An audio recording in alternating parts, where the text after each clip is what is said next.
MCQs की series में आज के इस वीडियो में बताने जा रहा हूं आपको चैप्टर 4 आय और रोजगार के निर्धारण के टॉप 20 एमसीक्यूज, जो कि आपके एग्जाम के लिए बहुत ज़्यादा इम्पोर्टेंट है।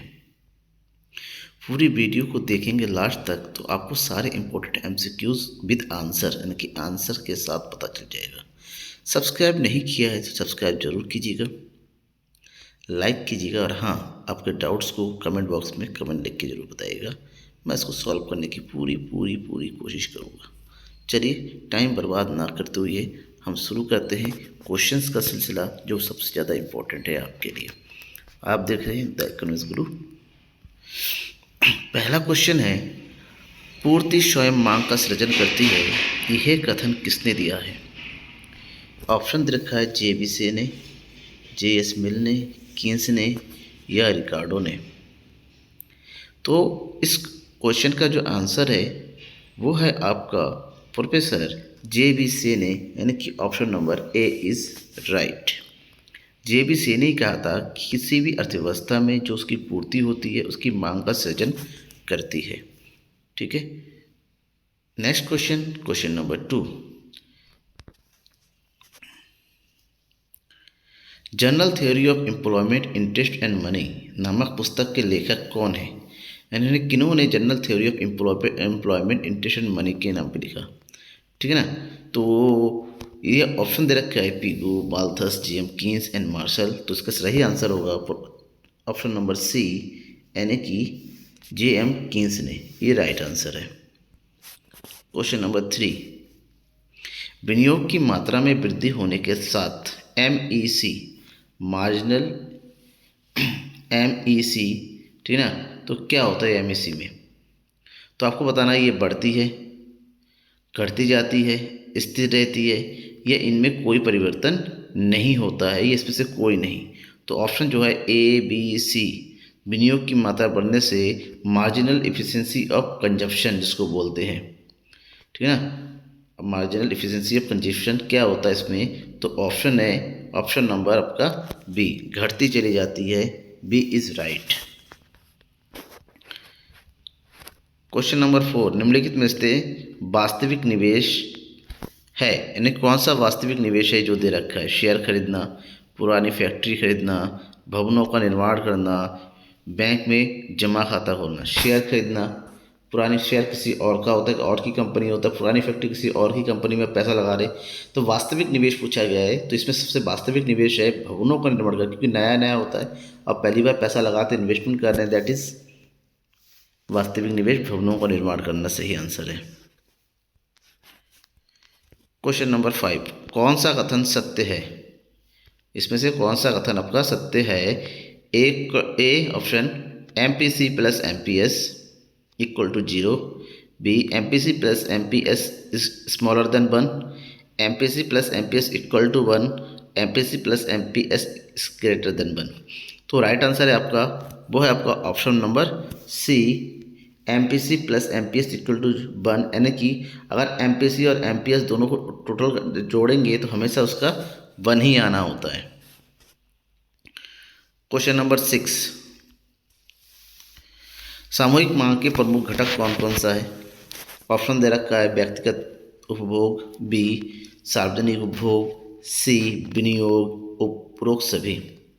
व्यक्तिगत उपभोग और सार्वजनिक उपभोग, इन दोनों को ही जो है हम उपभोग की श्रेणी में रखते हैं, यानी कि सी की कैटेगरी में रखते हैं। और दूसरा है विनियोग, यानी कि आई। इसका मतलब हुआ सामूहिक मांग, जिसको हम क्या कहते हैं शॉर्टकट में, सामूहिक मांग को शॉर्टकट में बोला जाता है एडी, और एडी बराबर होता है सी प्लस आई, ठीक है ना। यानी कि सामूहिक मांग के घटक कंजप्शन भी होता है और इन्वेस्टमेंट भी होता है। ऐसे में आपका इस क्वेश्चन का जो राइट आंसर है वो है ऑप्शन नंबर डी, उपरोक्त सभी।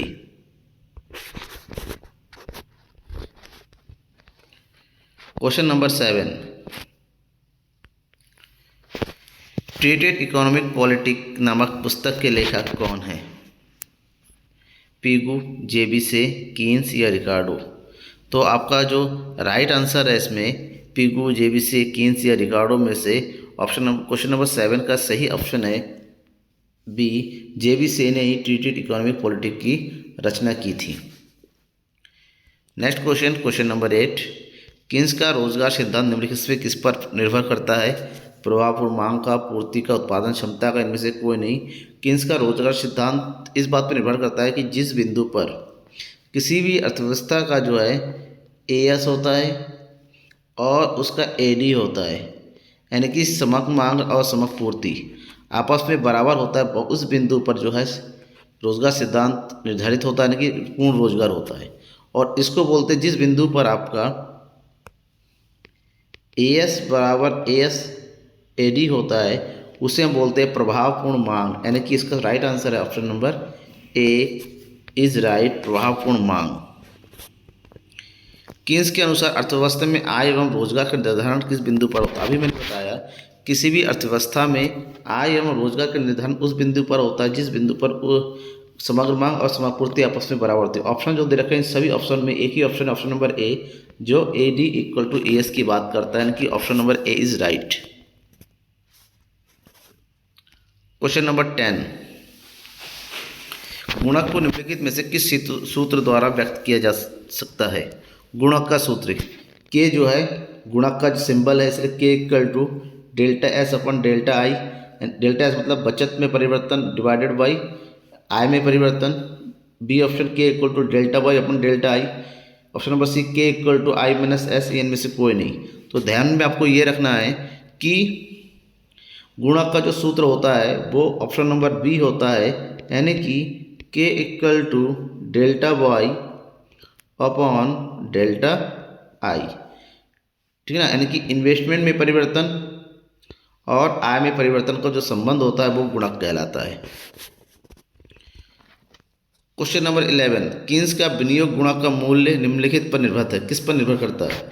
आय स्तर पर, पूंजी की सीमांत उत्पादकता पर, सीमांत उपभोग प्रवृत्ति पर, या विनियोग की मात्रा। तो ध्यान में रखना किन्स का विनियोग गुणक यानी कि के निर्भर करता है किस पर? 1/1 माइनस एम पी सी, और यहाँ पर एम पी सी जो होता है इसको बोलते हैं सीमांत उपभोग प्रवृत्ति, यानी कि option number C is right. MPC का मान क्या होता है? एमपीसी का मान क्या होता है आपको ये बताना है। 1 होता है, 0 होता है, 1 से अधिक, लेकिन 1 से 0 से अधिक एवं 1 से कम अनंत। ध्यान में रखिएगा एमपीसी किसी भी क्वेश्चन में हो चाहे किसी भी स्तर में होता है, ये 0 और 1 के बीच में रहता है, यानी कि 0 से ज़्यादा लेकिन 1 से कम। तो ऐसे में आपका जो राइट आंसर है वो option number C. Question number 13, यदि MPC equal to 0.5, MPC equal to 0.5 और आरंभिक निवेश जो है 100 करोड़ है, तो अर्थव्यवस्था में कुल आय में कितनी वृद्धि होगी? एमपीसी दिया हुआ है और इन्वेस्टमेंट दे रखा है, तो कुल आय में कितनी वृद्धि होगी आपसे ये पूछा गया है। तो आपको यहाँ पर ध्यान में ये रखना, अगर कैलकुलेशन करने जाए इन्वेस्टमेंट का और एमपीसी का और आय आपको निकालना है तो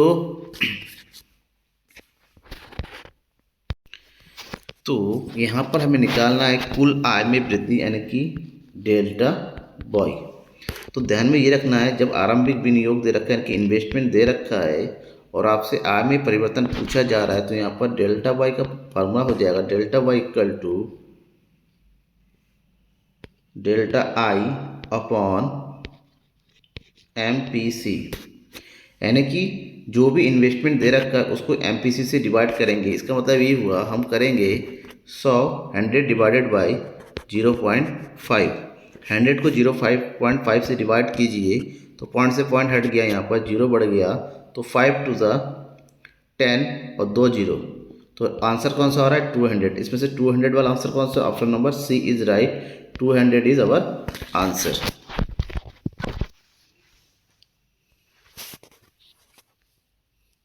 क्वेश्चन नंबर 14, यदि अर्थव्यवस्था में आय का संतुलन स्तर पूर्ण रोजगार के स्तर से पहले निर्धारित होता है तब इसे क्या कहा जाता है? न्यून मांग की दशा, मांग का अधिक, आंशिक मांग की दशा, इनमें से कोई नहीं।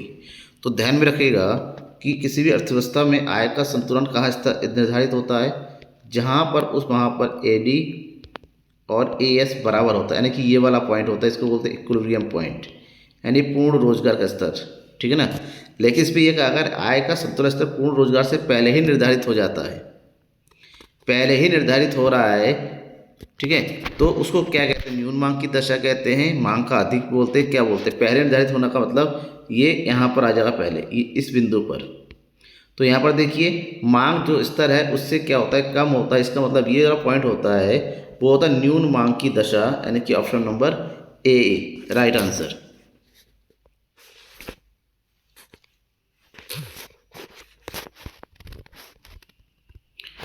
क्वेश्चन नंबर 15, अवास्तविक अंतराल किस स्कीम आपको बताता है, न्यून मांग, अधिक मांग, पूर्ण संतुलन की इनमें से कोई नहीं।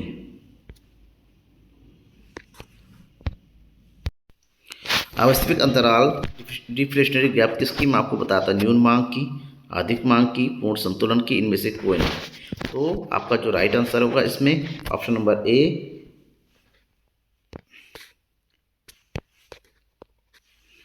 न्यून मांग की, ठीक है ना, अवास्तविक अंतराल होता है।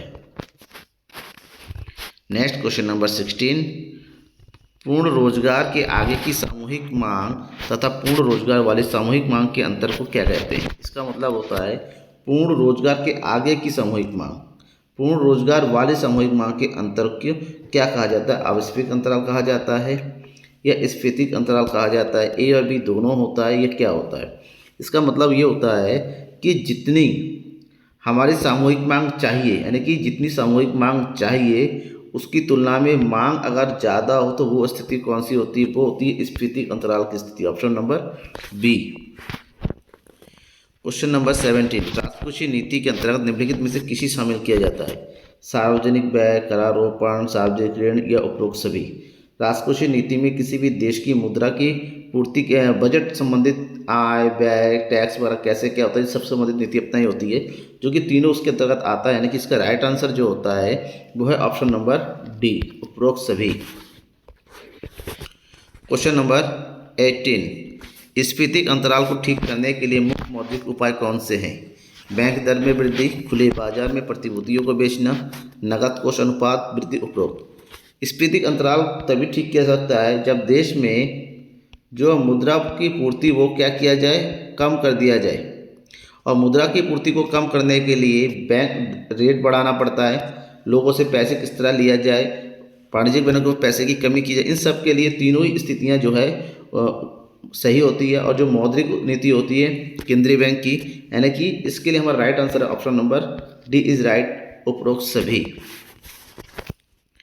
क्वेश्चन नंबर 19, गुणात्मक साख नियंत्रण में निम्नलिखित में से किसे शामिल किया जाता है, ए, बी, सी। ए है ऋणों की सीमांत आवश्यकता में परिवर्तन, साख की राशनिंग और प्रत्यक्ष कार्रवाई। तो मैं आपको बता दूं ये तीनों ही स्थितियां जो है गुणात्मक साख नियंत्रण के अंतर्गत आती है। जब तीनों ही स्थितियां सही है यानी कि ऑप्शन नंबर डी हमारा सही आंसर है। और लास्ट क्वेश्चन है इस वीडियो का, उपभोग प्रवृत्ति का अर्थ क्या है। उपभोग प्रवृत्ति का अर्थ का क्या है, ऑप्शन है उपभोक्ता का उपभोग की ओर झुकाव होना, उपभोक्ता आय का अनुपात, आय का स्तर जिस पर उपभोग व्यय आय के बराबर हो, अतिरिक्त आय जो उपभोग पर व्यय की जाएगी। क्या है, तो उपभोग प्रवृत्ति जो होता है अनुपात को बताता है किसका, उपभोग का और आय का। तो इन दोनों का जो अनुपात है उसे उपभोग प्रवृत्ति कहते हैं, इसलिए option number B is right. Thank you पूरी वीडियो को देखने के लिए। अपने दोस्तों के बीच में ज़्यादा से ज़्यादा मेरे वीडियोस को शेयर कीजिए ताकि उनको भी एग्ज़ाम में फ़ायदा मिले, एग्ज़ाम की अच्छी तैयारी हो।